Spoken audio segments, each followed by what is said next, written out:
All right, thank you for stopping in. Today I wanted to talk about one of the most powerful forces, or at least well-known forces, when we talk about the forces of the universe. And this is Hellfire. And Hellfire is really different than anything else. It is known as the devouring force of wrath and judgment. And Hellfire is not, our normal type of energy. It's not a radiation. It's not electromagnetic energy. This is really emotional energy. This is the fuel of destruction and judgment and wrath. It's a manifestation, and we see it take many forms, always used in this regard. It is typically aligned with chaos or order, depending on who is wielding this hellfire. Again, this is about wrath and sometimes vengeance. It is most often associated with demonic energy or divine punishment and sometimes torment.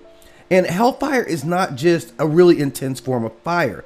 It is wrath given form. It is fueled by emotional extremes, rage, vengeance, hatred, or divine retribution.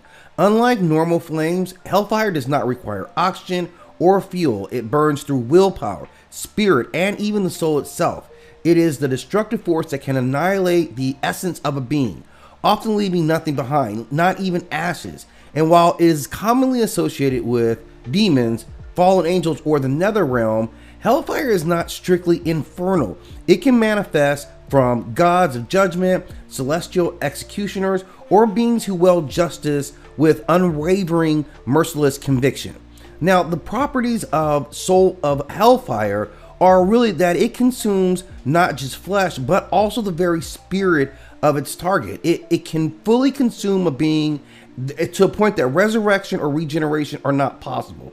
In some cases, it does not affect the innocent. Now, hellfire itself may be selective, only burning those who have committed heinous acts or violated some sacred law. It is not like natural fire. It cannot be extinguished by any normal means, like water or even in a vacuum. Only divine intervention, intense willpower, or a counteracting energy force, such as sacred light or absolute zero, can restrain it. The strength of hellfire depends on the wielder's emotions. The more wrath, despair, or conviction they have, the more powerful the flames. And in some cases, it is used as an eternal punishment rather than instant destruction. Souls can be trapped in agonizing burning cycles that never end. Now, the weaknesses of hellfire, and there are not many, but it is affected by absolute cold, the extreme zero, like void-based energies that can neutralize hellfire by erasing its heat and its energy entirely. Very rare.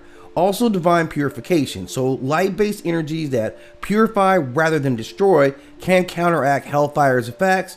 Willpower, a being that is of immense mental and spiritual fortitude, can resist hellfire or even redirect hellfire. And the abysmal darkness. Now, in the abysmal forces, they consume everything, including hellfire as a fuel. Now, we see hellfire wielded by many beings. Most often, like we said, demon fires, or demon lords, or fallen sapphires. Hell is wielded by some of the most fearsome beings in the underworld. But it's also ruled by some burning judges, entities that are tasked with delivering absolute judgment, capable of summoning hellfire that only targets the guilty. Hades, of course, of Greek mythology, the fires of the underworld that burn the soul. These are all at his command. We saw in Lord of the Rings, the Balrog's character, an ancient malevolent fire that resists normal extinguishing methods. In Marvel Comics, it manifests in Ghost Rider, who burns the wicked, again, afflicting their souls rather than their physical bodies, and he never kills any innocent. You're always safe. And then, of course, in biblical accounts, it is known for being the fuel for the pit of fire, the ultimate punishment. So we see a lot of manifestations of hellfire. I'm going to go through characters and beings that wield it and show just how they manifest it, how it goes into operation as a defensive or offensive tool. If you have more to add to this piece about hellfire, please hit me up in the comment section as always, and be sure to hit that like and subscribe.